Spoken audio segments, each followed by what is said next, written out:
আসসালামু আলাইকুম মামা। মামি আসসালামু আলাইকুম, কেমন আছেন আপনারা? কোন সময় এলেন? ওয়ালাইকুম সালাম, ভালো আছি। এই যে এইমাত্র আসছি। কি রে সুজন, তুই কেমন আছিস? কি রে তেরি, তুই কারে তুই করে কস? আমি না তোর বয়সে বড়, আমার সম্মান দিয়ে কথা কবি। আরে সম্মান দিব রে বাবা, দিব। 2 দিন পর যখন রিয়া আমাদের বাসায় বউ হয়ে আসবো, তখন ঠিকই সব সময় তোর সাথে সম্মান দিয়া কথা বলবো। একদম ঠিক বলছে। আমি এমনি অনেক বড় একটা বিপদের মধ্যে আছি, বিপদ আগে শেষ হোক, তারপর তোর লগে কথা বলবো। যা। আই মে, তুমি ওকে দ্রুত বিয়ে করে ফেলো যাতে ওর মতো স্টুপের সাথে আমার বিয়ে না হয়। কি সুজন, তুমি জিন্স প্যান্ট আর বাইরে বিয়ে করবা? আমি কি শুনতেছি? বল গো, আমি কি শুনতেছি? এই যা শুনছস একদম ঠিক শুনছস, যাইতে আনতে। তুমি পেরেছো বলে আমি পারবো না মা, আর আমার পক্ষে ওকে বিয়ে করা সম্ভব না। কিন্তু এখন তো এই কথা বলে লাভ হবে না মা। তোমার বাবা, সে যে এমন ঘাওড়া প্রকৃতির মানুষ তুমি ভালো করেই জানো। সে যখন একবার বলেছে যে এই সুজনের সাথে তোমার বিয়ে দেবে, তার মানে দিয়েই ছাড়বে। কথাটা আমি তোমারে কইতে চাই নাই মামা, কিন্তু খুব কষ্ট নিয়ে আমার কথাটা কইতে হইতাছে। তোমার মাইয়া শহর থেকে তার বয়ফ্রেন্ডে নিয়ে আসছে। বিয়ে করলে নাকি তারই করবো, আমার নাকি সে বিয়ে করবো না। আরে কি বলিস কি তুই?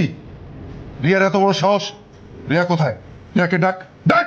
এই যে এইটা রিয়ার বয়ফ্রেন্ড। আরে ওরা তো আমাকে উত্তর পাড়ার পাগলা চামচের মতো দেখা যায়। এই রিয়া, তুই কোত্থেকে একটা পাগল ধরে নিয়ে এসছিস? নাম কে? আসলে আপনাদের গ্রামের লোক যে একটা মাদার ব্রাদার, মানে মাদার ফ্যান, মানে মা গো, সেটা আমি আগে জানতাম। আপনাদের গ্রামের মানুষের সাথে জাস্ট আমি একটু তর্ক করছিলাম, আর তারা দেখেন আমাকে মেরে একদম টকটা ফাটিয়ে দিয়ে একদম টকটা শুনে ফেলেছে। বাবাকে বাঁচিয়ে রাখতে চাস তাহলে যেটা বললাম সেটা শোন।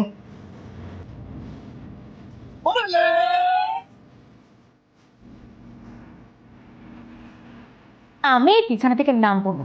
তুই কোথায় ঘুমাবি, কোথায় থাকবি সেটা তোর ব্যাপার। তুই কথাটা কি কইলি? আমার ঘর, আমার বিছনা, তুই আমারে কইতেছস বাইরে দিতে? তুই কে রে? হ্যাঁ, তুই কে? আমি রিয়ার লোকের সংসার করতে পারবো না। এই সুজন, তুই এটা কি করলি? রিয়ার সাথে সংসার করতে পারবি না মানে? তোর কাছে কি বিয়েটা ছেলে খেলা মনে হয় যে চাইলাম জোড়াইলাম আর না চাইলাম ভাঙা দিলাম? এই কথাটা তুমি আমারে জিজ্ঞেস করার আগে না মামারে জিজ্ঞেস করো। কেন আমাকে কেন জিজ্ঞাসা করবে? আমি কি জানি? তুমি কিচ্ছু জানো না। কেন জানবো? কি জানবো? আমি জানি না। আমি তোমারে জানাইতেছি, আজকে টমি আমারে ফোন করছিল। টমি আমারে ফোন করে সব কিছু খুলে কইছে। তোমরা কি না করতে পারবা?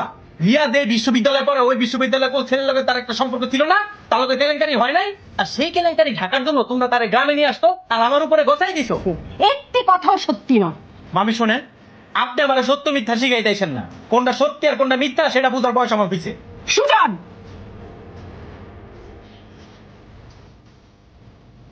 এই রিয়া, তাড়াতাড়ি আয়, দেরি হয়ে যাচ্ছে তো।